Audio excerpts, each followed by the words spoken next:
The letter was already sealed when her uncle told her she would not be inheriting Ashford House. She had been standing in the doorway of her father's study. Her father had been dead for 11 days, and her uncle, Mr. Osbert Lind, was sitting behind the desk that had belonged to her father and to her father's father before that. He was not reading anything. He was simply sitting there, hands folded on the surface of the desk, as though he had been waiting for her to arrive. He said it plainly, the way men say things they have already decided. The estate, he told her, had been entailed in a manner she had perhaps not fully understood. Her father, God rest him, had made certain arrangements near the end of his life, arrangements that, in his diminished state, had seemed sensible to him. The property would pass to Osbert, the house in Shropshire, the income, the contents of the study. Everything. Honoria Pembleton stood very still.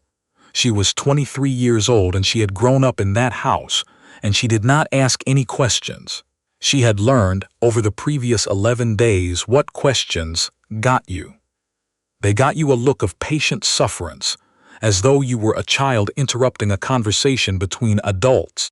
They got you the word arrangements, spoken in a tone that discouraged further inquiry, so she did not ask.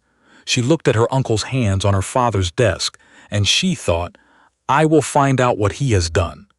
But not today. She left the room. She went upstairs, past the portrait of her grandmother on the landing, past the window that looked out over the south garden where she had spent every summer of her childhood, and she sat down on the edge of her bed and thought about what she had. She had very little, a small allowance which Osbert had already indicated would be reviewed. The clothes in her wardrobe, her mother's pearl earrings, which she kept in a handkerchief in the inside pocket of her traveling coat, because instinct had told her, even before the study, that things were going to be taken. And she had a name. Not her own, she was Honoria Pembleton, and that name was now attached to a woman with nothing. But her mother, before she married, had been a Stowe, and the Stowes, her mother had told her once, had been very old friends of the Marquess of Dunharrow's family. Not close friends, not the sort who visited, but old ones. The kind where the name was remembered. The new Marquess was named Caspian Aldwell, and he had not, as far as Honoria knew, ever met her. He had inherited young, she had heard. He kept to himself. His estate in Northumberland was said to be large and cold, and managed with precision. She thought about this for a long time. Then she thought about the letter on her father's desk, sealed, already addressed, in her uncle's handwriting. She had not been able to read the direction. But she had noticed that the ink was not fresh. He had written it before he came into the room to speak to her. That was the detail that stayed with her all through the long night that followed. Not the inheritance, not the estate. The letter, written before he told her. She left Ashford House on a Tuesday morning. It rained, which seemed appropriate. Her uncle stood in the entrance hall and watched her go with an expression she could only describe as careful. Not cruel, not kind, but the face of a man who has done what he needed to do and is monitoring the situation to see whether any further action would be required. She took a coach north. It had taken her 3 weeks to arrange, and the arranging had required the sort of misdirection she had not known she was capable of. She had written to a woman named Mrs. Carrow, a former housekeeper now living in York, who had known her mother and who, upon receiving Honoria's letter, had written back with the words, "Come to me first. Do not go to him directly." So she went to Mrs. Carrow first. She spent 4 days in York, in a small parlor with a coal fire and a great deal of practical advice. And when she left, she was no longer Honoria Pembleton. She was Miss Elton, a respectable young woman of modest means, recently widowed. The story needed a reason for the plain black dress, and a widow attracted less scrutiny than a spinster. She was seeking a position as a lady's companion or a reader to an elderly relative. She had references. written carefully in Mrs. Carrow's hand on paper that looked nothing like the stationery of a former housekeeper. She also had a direction: Dun Harrow. The estate is large. The household requires staff. The Marquess does not see to these things himself. Write to the steward, a Mr. Granby. She wrote to the steward. She used the name Miss Elton. She listed her qualifications, which were real, and her circumstances, which were invented. The estate's Granby wrote back required cataloging. The previous occupant of the position had left suddenly for reasons not specified. The previous occupant. The work was detailed and would require patience. The salary was modest, but the rooms were good.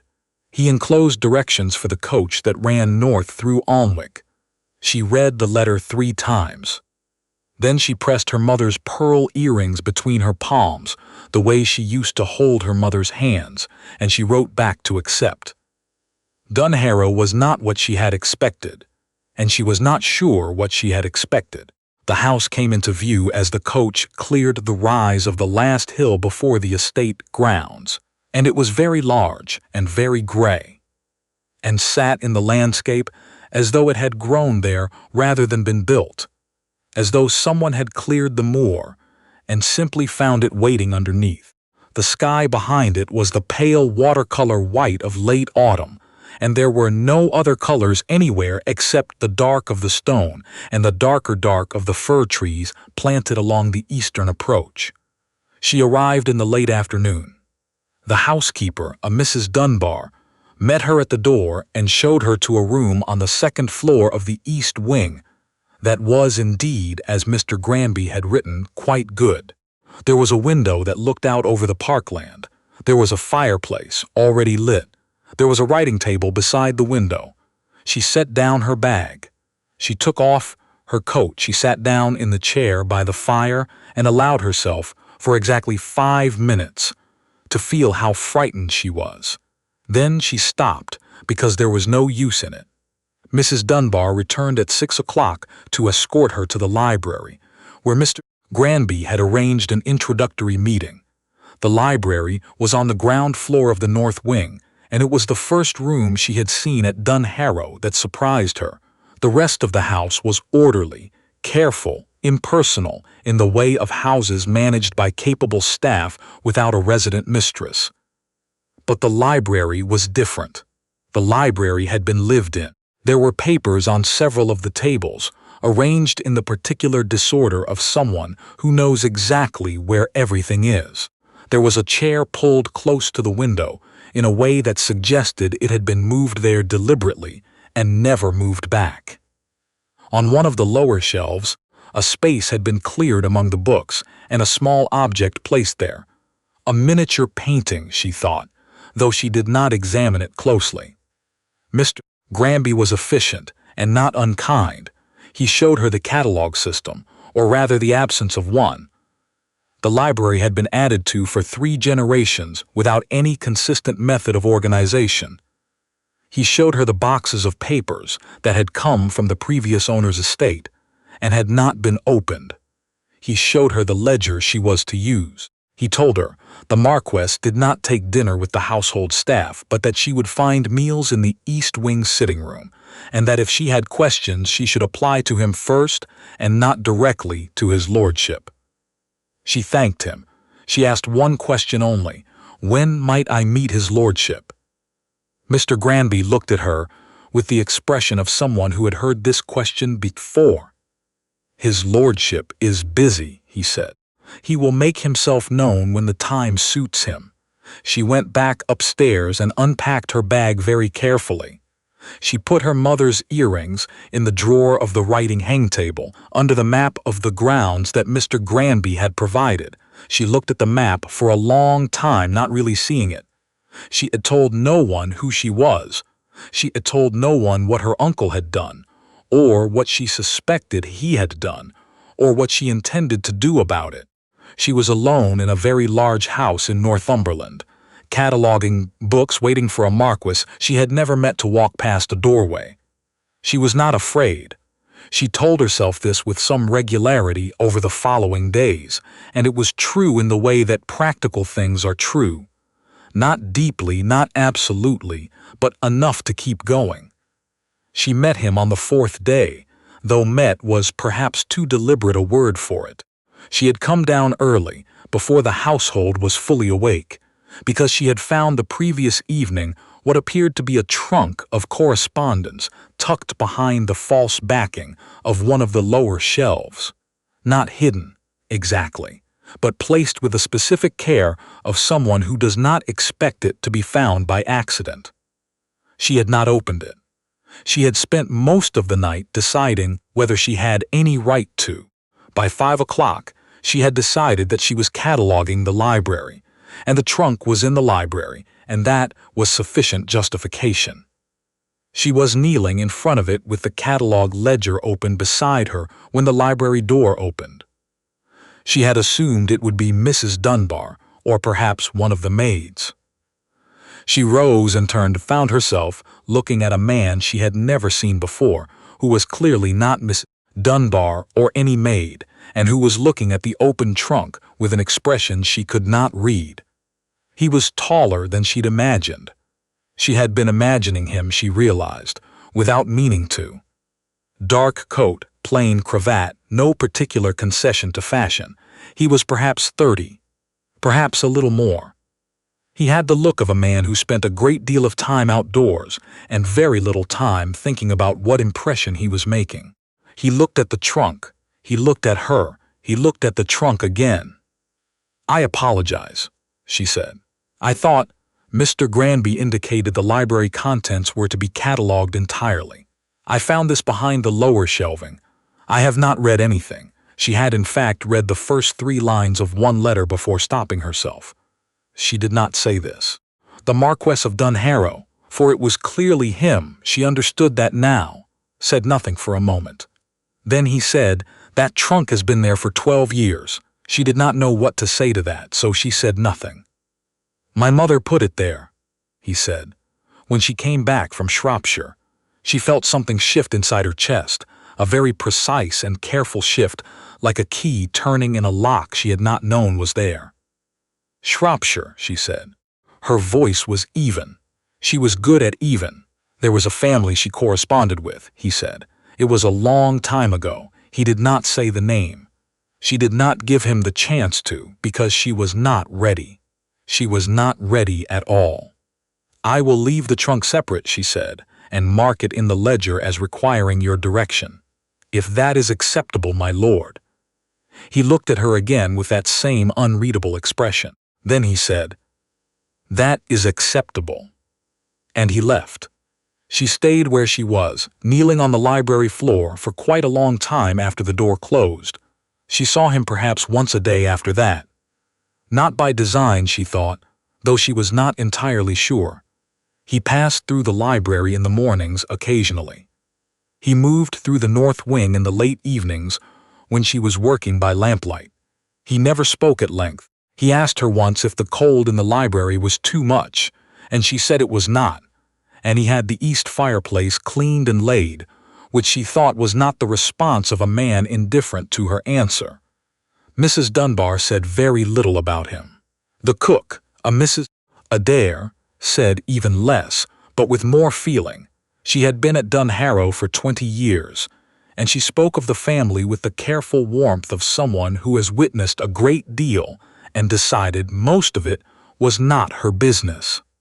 It was Mrs. Adair who mentioned in passing one morning in the kitchen when Honoria had come down for her breakfast.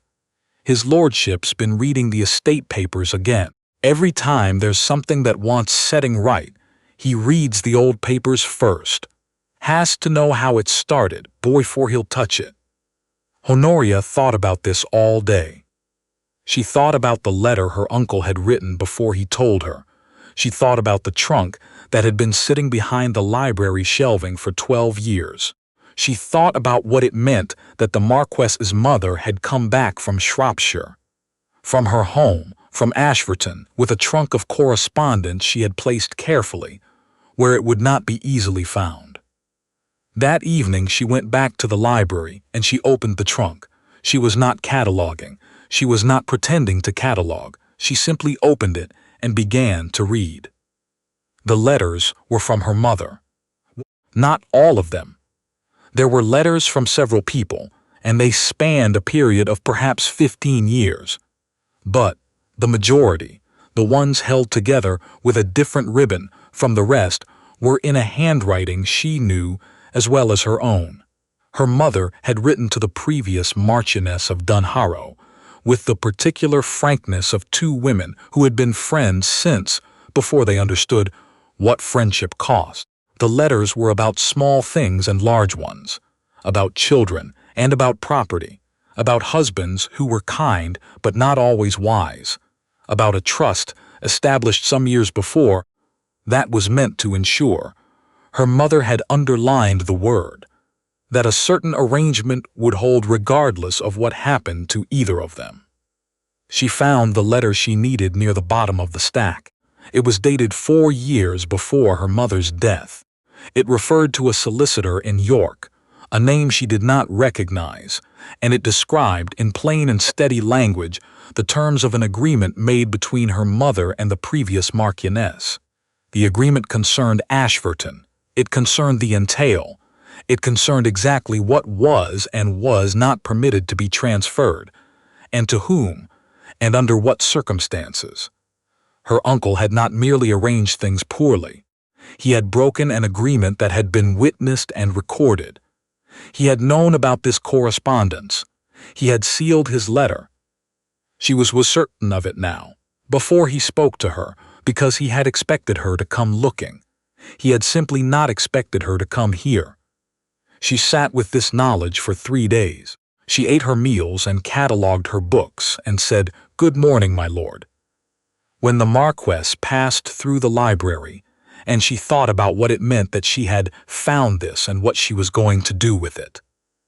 On the 4th day, she knocked on the door of his study. She had not asked for an appointment. Mr. Granby, she suspected, would have managed the timing for her. But she did not want the timing managed. She knocked, and she waited, and when he said, "Come in," she opened the door and walked to the center of the room and stood there. He looked up from the papers on his desk. He had the same expression he always had, not suspicious, not guarded, just very attentive. She had come to understand that this was simply how he looked at things. He was the kind of man who did not look at things by accident. "I need to tell you something," she said. "It will change what you think of me being here." He set down his pen. She told him. Not everything at once. She was not built for dramatic confession, but methodically in the order things had happened. She told him about her father's death and her uncle's letter. She told him about Mrs. Carrow in York and the name she had borrowed.